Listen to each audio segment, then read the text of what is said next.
So as I was recording, refs got me. But in the process of making that video, I see this news story crop up. Terry Rozier arrested by the FBI for illegal gambling. Look at this. Look at this, everyone, please. He's shameless with it. Watch this. Look! Look! Get out there! That nigga is get out there! I turned it over. Oh, yeah, let me make sure it go in. Type shit, type shit. Here come another turnover. You got it? Cool. Don't even think about making that shit. Pass it to me. There we go. There we go. Good miss. All right, how am I miss this time? Here we go. Oh, I gotta be careful. Almost made it. Purposeful bricklaying.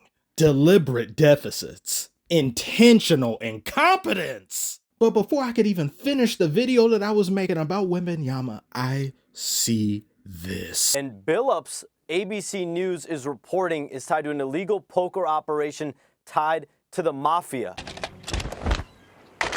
What? This alleged illegal gambling operation hustled unwitting victims out of tens of millions of dollars and created a financial pipeline for La Cosa Nostra to help fund and facilitate their organized criminal activity. What? Didn't we see this movie already with Gil? What is up with NBA affiliates fraternizing with the Mafia? And not just normal Mafia, La Cosa Nostra. That's like advanced Mafia. That's Mafia spelled in cursive. That's the old country. It's outrageous, lazy, scary, spooky, hilarious.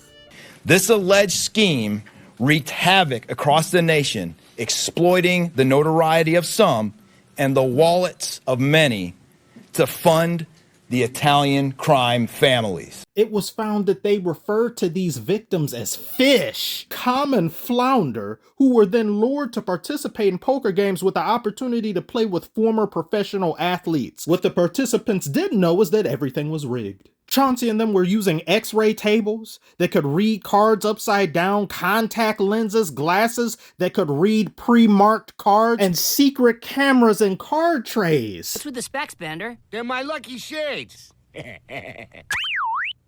Nothing. Crap, garbage. I do the best I can and let the chips fall where they may. You know that about me by now, quick. Toss them overboard! Look at what Kevin Love posted.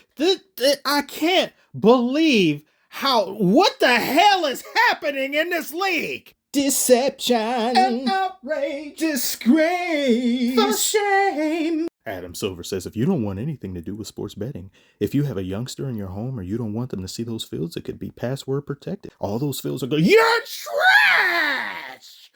You are garbage! You are as compost as the so-called investigations you conduct. Any validity and integrity the NBA had remaining when they announced to the public they were conducting an investigation is gone. We are in the process of reviewing. You trying to spell check it or proofread it? Get lost. You already failed at doing your job. I hope you people choke on a poker chip. Damon Jones was also arrested, and LeBron was reportedly the player Damon Jones used inside info about. There are also 4 NBA teams currently being investigated by the FBI, being the Hornets, Lakers, Raptors, and Blazers. And the NBA had zero knowledge about this going down. Now, from what I can see thus far, which I'm glad I didn't make this video sooner because the amount of news, my God. The video is better now because I waited. LeBron isn't implicated in it by knowingly doing anything yet, and there's no information available to him knowing or doing otherwise. If there is, best believe I will be there. But I don't entertain conspiracy theories. I need full, solid proof. But considering just how much of this has been going on and how many incidents we've had in the past few years and that we've bear witness to, you can practically look at every single coach, player, executive, GM with a raised eyebrow. We get but a slice of this information, and that's when things go down. Imagine how much is actually going on that we will never know about unless another investigation takes place or the entire floor bottoms out. In the aftermath of these players and coaches being arrested, their replacements have fulfilled the void, one of which being Tiago Splitter, who will now be filling in for Chauncey as head coach of the Blazers while Chauncey is indisposed. Tweets like these are now making the rounds where people were pointing out some of these coaching decisions Chauncey did just didn't make sense. At least now we know he's not a garbage coach, just a garbage human being. It hurts me so very much to say that. With how beloved Chauncey Billups is to us here in the city of Detroit, and you go out like Kwame Kilpatrick, look up who this is and look up what he did. Similar things. Very similar things. If this was just mere illegal betting, I'd be very disappointed. But rubbing shoulders with the mafia and involving yourself in organized crime, the support and funding of organized crime, you have blood on your hands. And going back to Terry Rozier, he allegedly had over $200,000 delivered to his home after bettors cashed in on his under. Terry Rozier, you have made over $133 million in career earnings, and you signed a $96 million deal in 2022, and you're gambling? Chauncey Billups, you've made over $106 million in your career. I mean, the fact that Terry Rozier has made more money than Chauncey Billups, that's probably the biggest crime here, if we're being honest. But in all seriousness, was that simply not enough? Over $200 million between the both of you, and it's not enough. Who accumulates that amount of generational wealth and gets involved with a mafia? People who are greedy beyond measure and don't know when enough is enough. People would ask me, well, what is it that you have against gambling? Is it religious? It's just me personally, I don't like it.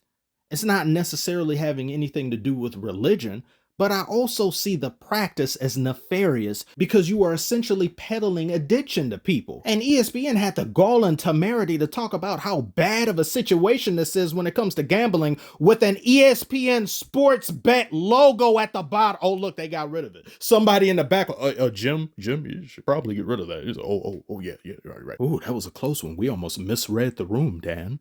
How sad and pathetic these people are. This is why I said here that I could literally, emphatically forgive the NBA for all the malarkey it perpetuates on a season by season basis if they just didn't get in bed with gambling companies. That is the single worst thing, in my opinion, that's befell this league. And I think it will be the undoing of it eventually. And you know what it's going to take? A wacko hurting an NBA player over a stupid ass parlay. God forbid it happens. But when it happens, we will then have conversations we should have been having prior to these decisions being made to ingratiate it in the league in the first place. You can't make something okay for the fans you don't care about that you price out of arenas and then tell the players, don't do this because it'll ruin the integrity of the game. But if your friends and family want to do it, oh yeah, sure. As if that has no bearing on them, as if they aren't going to have a wandering eye, as if they aren't themselves going to participate in it. And when you do decide to ban and punish people, you only do it to make an example out of them. Jontay Porter was easy. Let this be LeBron or Steph Curry or Kevin Durant or any noteworthy star. You won't keep the same energy. You'll give them a slap on the wrist. At most, I'd expect a seasonal ban. But you're not going to ban them for life. Jontay Porter shouldn't have even got banned for life for something that you encourage and advertise on a day-to-day basis. You made this problem because you're greedy beyond measure, and now you got to live with it. And it's only going to get worse. This is just disgusting to me. It's completely, utterly unacceptable. I got to end this video now before my blood pressure goes up any higher and I'll have to make a parlay on whether or not I'll have a heart attack. Thank you all so much for watching. Like and subscribe if you're new, and I'll see you on the next one.